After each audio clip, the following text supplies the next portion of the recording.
started. Oh, okay, we're recording now. Great.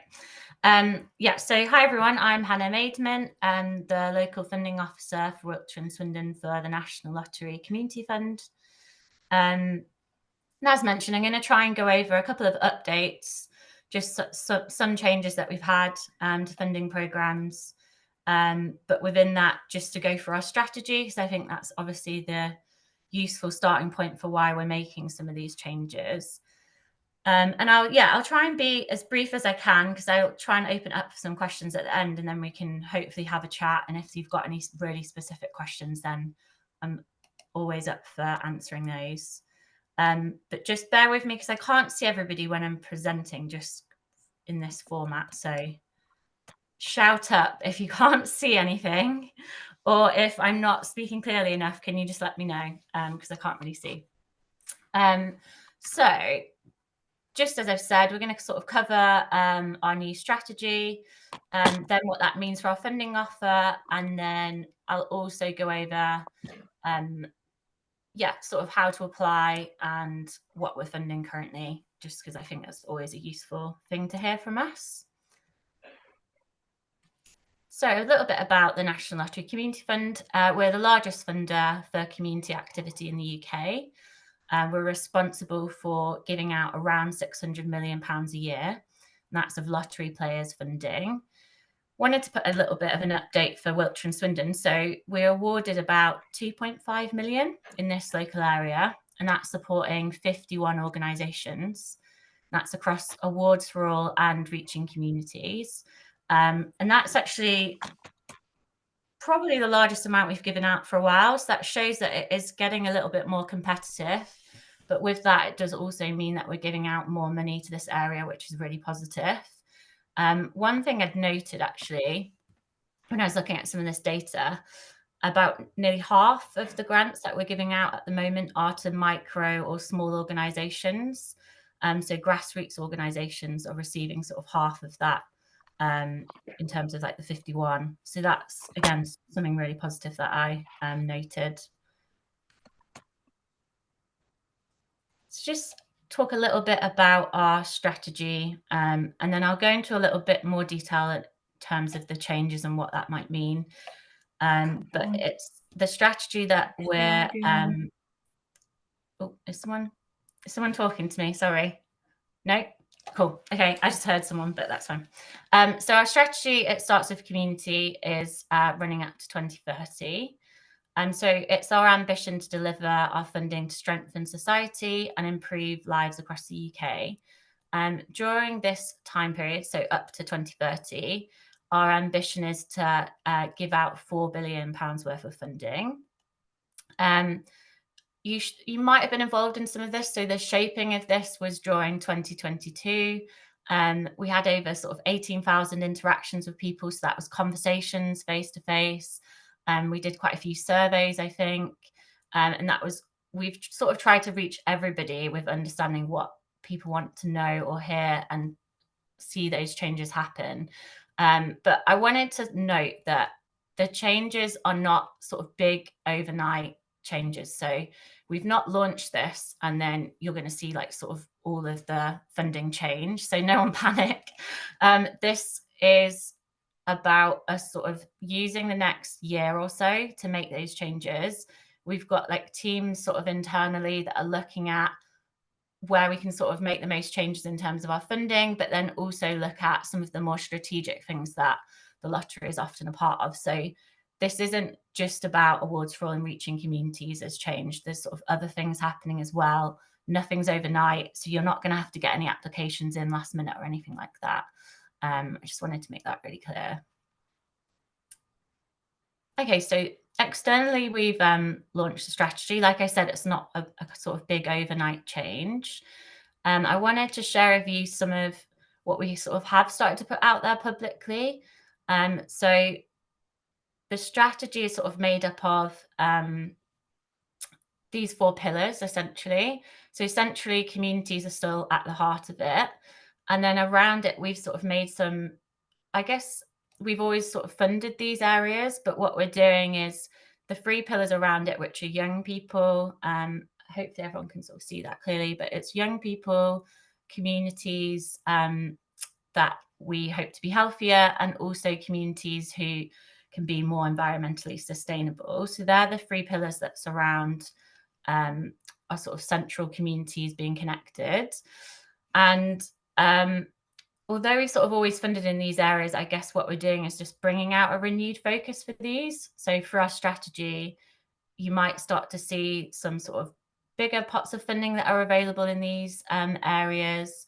But essentially for now, we just wanted to make it really clear that this is the focus. And again, this is from conversations, and this is what people sort of wanted to see from us. I guess what this means is over the next year, we'll be reviewing the England funding offer.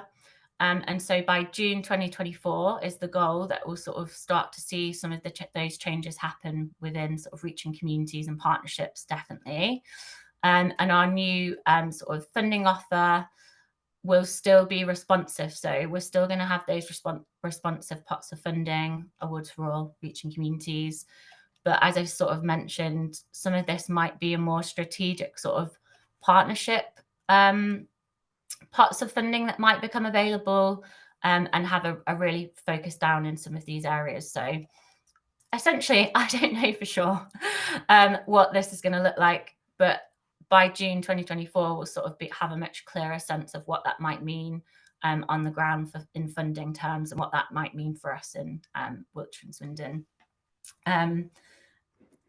What I sort of wanted to make clear just today is there's no rush to be applying to our funding that's available now. So in the meantime, please just still apply and talk to us about your projects. I'm going to go over a little bit more detail for Awards for All and sort of what those changes are there.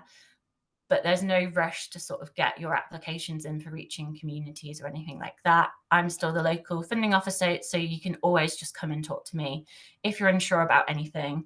But there's definitely not a sense of sort of waiting for change to then apply. There's no need to be doing that. Anything that's sort of in our pipeline, we'll discuss with you anyway. And so, yeah, please just keep applying to us as you are. Nothing's closing down. So just keep applying. Okay, so our funding is still available for everybody, but I wanted to just make it clear that we're going to be taking like an equity-based approach through our funding. So I've just sort of outlined what that means. It's essentially within our sort of 4 missions, we'll be investing in places and people and communities who are experiencing the most poverty, disadvantage, and discrimination. So that, again, that is a slight change in the way that we are talking about our funding. So I wanted to put that in today. Cover over our 3 priorities here. So these are the 3 that we have for England. These 3 are across Awards for All and reaching communities.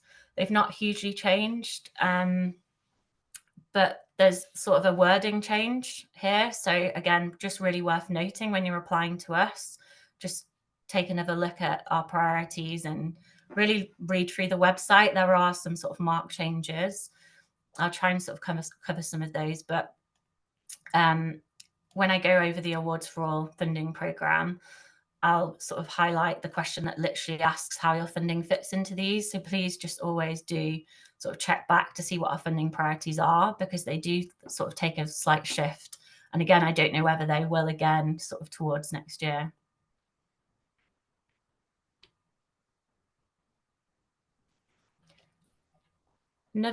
A small change here as well, but something again worth noting. In addition to meeting one or more of those priorities on the previous slide, we are also obviously a funder that wants to be flexible in our approach. So things that are sort of happening and the changes that are happening to our communities in the here and now, we're also like interested in hearing about. So we are going to be supporting people in communities that are facing those increased demands because of the cost of living crisis. So that is funding work that addresses sort of financial challenges, food, energy, transport, and I guess as well, sort of the wider well-being that comes through sort of those challenges as well. Um, so just to make that clear, if you're sort of feeling like some of your work is quite responsive on the ground and maybe isn't fitting into those three priorities, still please consider having a conversation with us about what you're doing. Um, and if there's anyone on this call that's already got a Reaching Communities grant with us, it might be that you're sort of finding the cost of living challenges are affecting your projects, potentially, as everybody is aware, just general sort of inflation costs and changes. If you've sort of got a budget with us that's 2 years old, we're expecting to see those changes and those challenges. So please don't wait to report back to us. Just get in touch with us now and tell us about what they are, and we are able to help with that. So yeah, I just wanted to make that really clear as well. If you've got an existing grant, there's things we can do as well. Okay, so I'm going to look at Awards for All now, and I'll keep this sliding, so it's just got the link towards how to actually apply to our funding. But if you've got any questions at the end about how to specifically apply, we can look at that in a bit more detail. Okay, so this is National Lottery Awards for All. And as I said, there's no sort of huge changes where we're closing anything down. So people will have noticed that, hopefully, that we've made a couple of changes to Awards for All. And what happened is there was a bit of lead-in time for that. Awards for All did not close down, so we did all of this internally. And then Awards for All has changed, but we didn't have to close it in order to do these changes. So that's the sort of positive thing that is happening so far. We're not sort of having to close things down, which just means that funding is not stopping. So what we've done is we've changed the upper limit, which everyone hopefully will be pleased to hear. So since November, you can apply for £20,000. That's actually across 2 years. So that's quite a marked change. It used to be £10,000, £10,000 over 1 year. Now it's 20 over 2. And so that's sort of the main changes really with Awards for All. And actually it's probably the biggest change that we've had for the last 10 years. But it is, there's not loads, but it's quite a significant change. But so there's not loads to sort of feedback around changes. That's the main ones really. It's still managed by our team centrally. And locally, I think that is always worth considering when you're applying. So it's a team of people in Newcastle and Birmingham. So when you're applying to us, just get that context across of where you are. Sort of, we're talking about Wiltshire and Swindon. So people looking at these applications aren't necessarily going to have a good idea about where you're based. And that will also probably mean they don't know much about your organisation. So just make sure that information around what you're doing, the context of who you're working with, and sort of where you're based and what's unique about you, just please make sure that you get that across, because it isn't me who's reading those applications. Just going to take a water break. So yeah, I wanted to make that really clear, because those central teams have a really, really quick turnaround to look at the applications. And I don't think the whole time I've been working at the fund have I not heard that they're experiencing high demand. So we're talking really, really large numbers of applications here. So when you're applying, just use those. We'll get to some of the questions in a minute, but just make sure you're getting those points across. It's people who just don't know what you're doing or where you're based. There's a couple of key principles to Awards for All. So you can only have one grant at a time. So you must complete your Awards for All project before you can apply again. So you can't have more than one Awards for All at the same time. And obviously you've spoken about the maximum award now is £20,000. And I wasn't sure if everyone sort of picked up on this. This hasn't been a change due to strategy. This just is something that has come in over the last couple of years. It's like an income. Well, I guess because we do experience such a high demand, the team have sort of decided that although large organizations can apply for awards for all.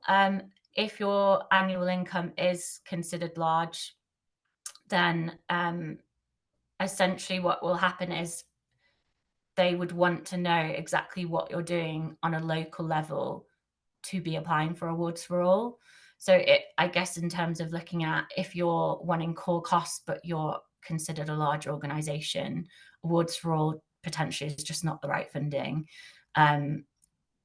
So yeah, I guess it's a program that is set up for smaller organizations, or if you're a larger organization and you're delivering something, for example, in Wiltshire, in Chippenham, and you're the only organization that could be sort of doing that work, and it completely makes sense for you to apply for awards for all, then I think you should still be applying, but maybe just really highlight what you're doing on a local level in that smallest localized sense, so that awards for all sort of understand why you're applying, and that your income doesn't sort of just mark you out of that. And I guess it's probably worth noting, so like a medium charity is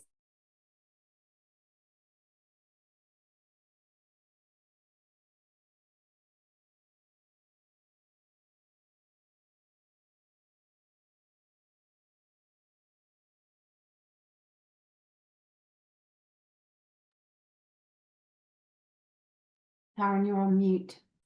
Yeah, it's all right. Looks like we've lost Hannah. I think she might have to rejoin us. Oh, here we go. She's connecting again. Oh, everything okay? Yeah.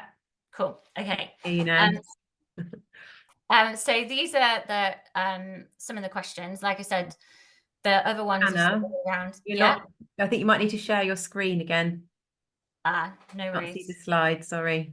Also, can I just say, I think we just missed a key piece of information there. I think you were going to tell people what a medium organisation threshold or a small organisation threshold was, and we didn't get that piece of info, Hannah.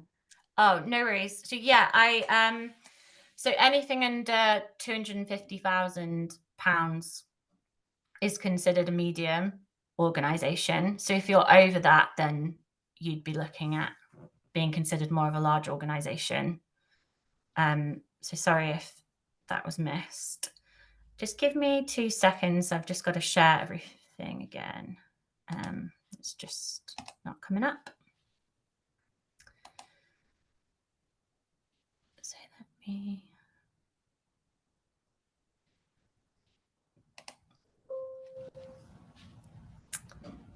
Okay, sorry.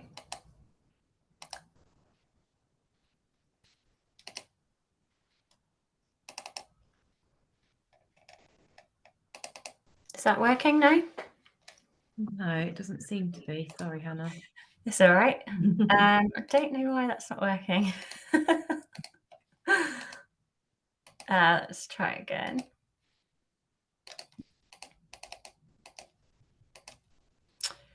Oh dear. Yeah, it's just not letting me. Okay. That's your notes page. That's my notes. So yeah, great.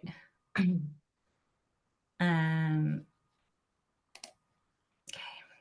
There we go. Is that okay? Yeah. Well done. All right. Sorry, everyone. Where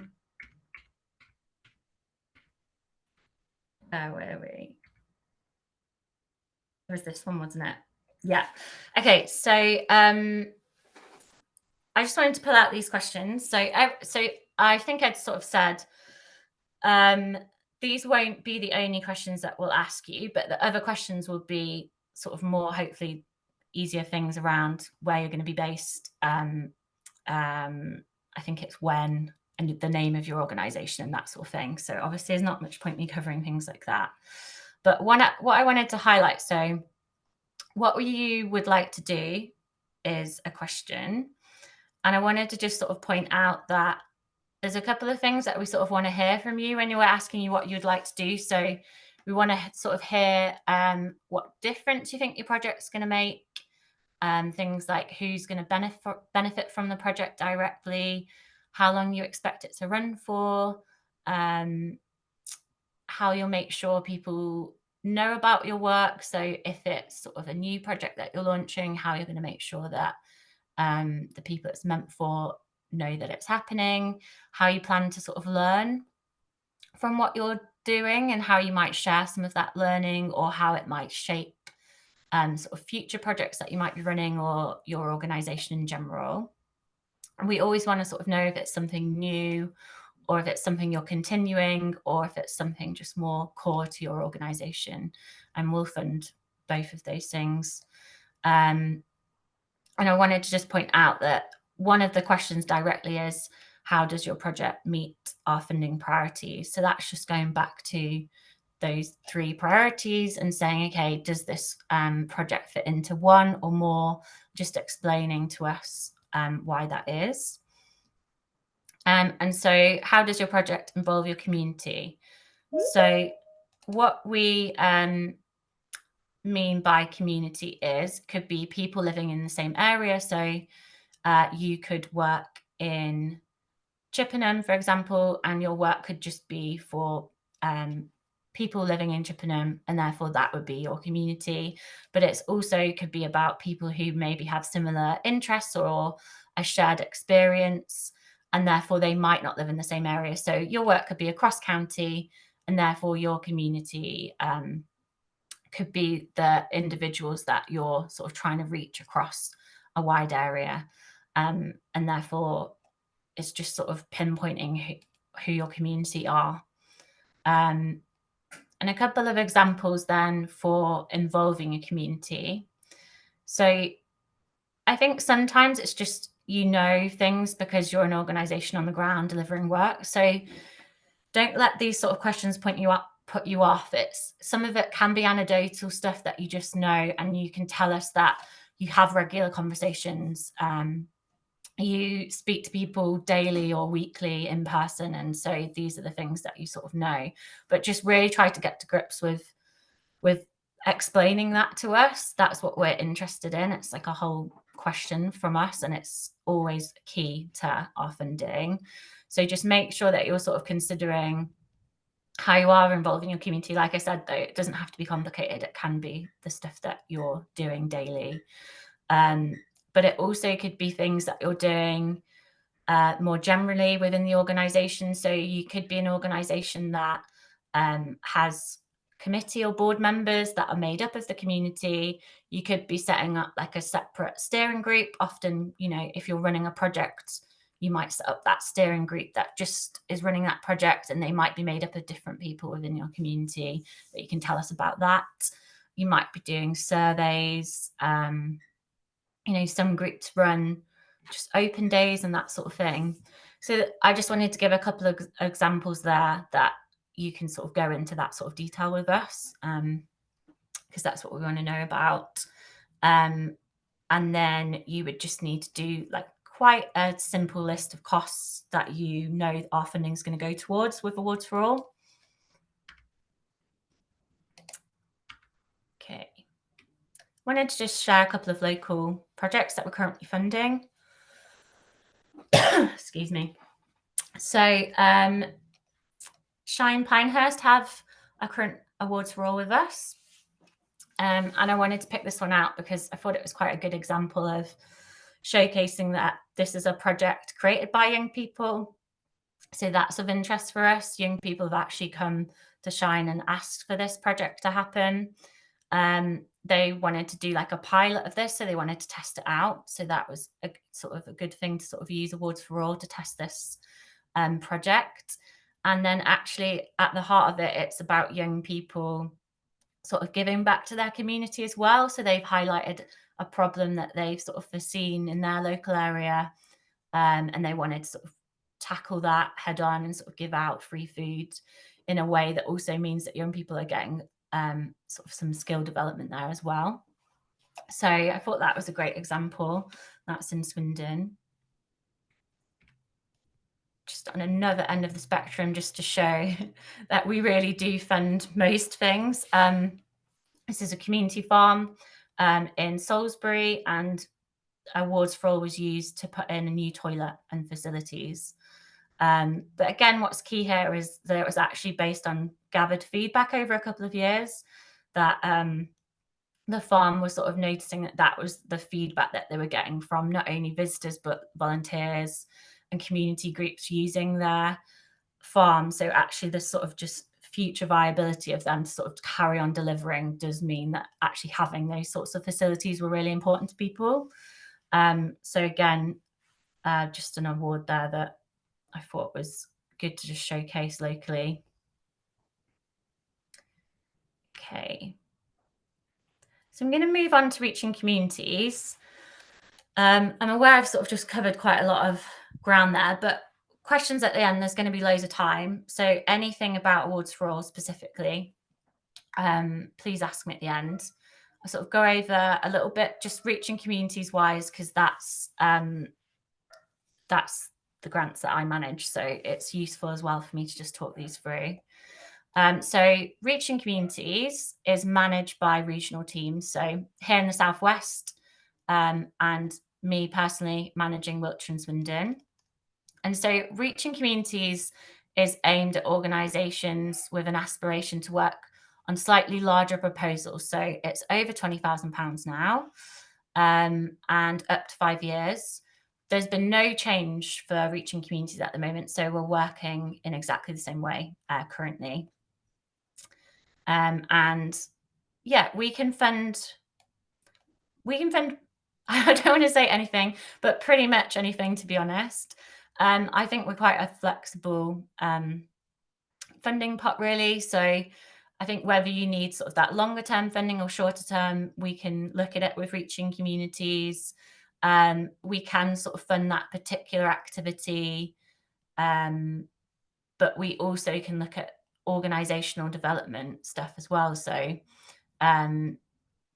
you can also consider coming to us for potentially looking at like learning that you want to do as an organization, or establishing partnership or stakeholders. We can sort of just also fund organizations to adjust to something. So potential like operational change and that sort of thing, where you just need some funding to take a moment and sort of look at the organization. So it is quite an open funding program. This is the process here. So once we receive your initial application, it's about a 12-week turnaround then to hear from us. So what that will mean is either you'll find out if you're unsuccessful in that 12 weeks. If the application is successful, what that means is we'll ask you for more information. So we'll then help guide you with that proposal based on sort of local panel feedback. So within that 12 weeks, you'll hear from us and you'll sort of know whether you're on the track to potentially getting the funding or not.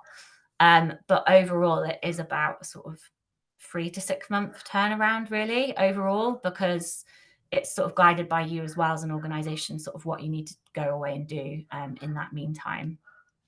But yeah, essentially, it's a bit of a 2-stage process, really. Okay, I don't think I need to really talk about grant setup, so we'll skip that. So who can apply? I've done the list here, so I won't read them out, but this, just to make it clear, this is relevant to Awards for All and reaching communities and partnerships. So I guess from our perspective as well, we are really interested in hearing from groups that we've just never heard from before. So if you've not applied, like, please do get in touch and talk to us about your applications as well. And I'm really happy to sort of talk you through reaching communities and partnerships. I think the one thing I wanted to mention here is our website. If you're an unincorporated group, it mentions that it might be appropriate for you to incorporate. And I wanted to just explain a little bit about what that means. Sorry, that's my dog just getting involved. So what that means is, for reaching communities, we are just checking in with groups that if they're not incorporated, just that they've had that conversation recently, really, in the terms of like the trustees who you have on board now, do they sort of know what that means and what the considerations mean for them, and just to have that conversation. So that's something that we state on our website, but it essentially means that if you're at that second stage with us, we will just ask that you've sort of looked into that and you're happy with not being incorporated. We're not saying you have to be, we just want to make sure that you're sort of happy with the implications of not being. This is just a slight shift towards the fact that we've always expected people to have safeguarding policies. But yeah, there's a bit more guidance around how to sort of build your safeguarding policy within your organisation. We don't read them. We don't expect you to send them to us. We just expect you to have one and sort of tell us about how that's managed in the organisation. So there's a couple of resources and stuff there. Otherwise, that's sort of it for me. I didn't want to go into loads and loads of detail to how to apply, because potentially that's something I can come back and do a really specific presentation on. I just wanted to sort of mark those changes and sort of touch base with everybody. So really happy for questions. And if people have got any specific questions, I'm happy to answer those. My details are on the end of the slide anyway, so you can get in touch with me as well. But yeah, thank you everyone. Hopefully, yeah, thank you very much, Hannah. That's too confusing with all the breaks. Yeah, that's it. Yes, thank you for bearing with us.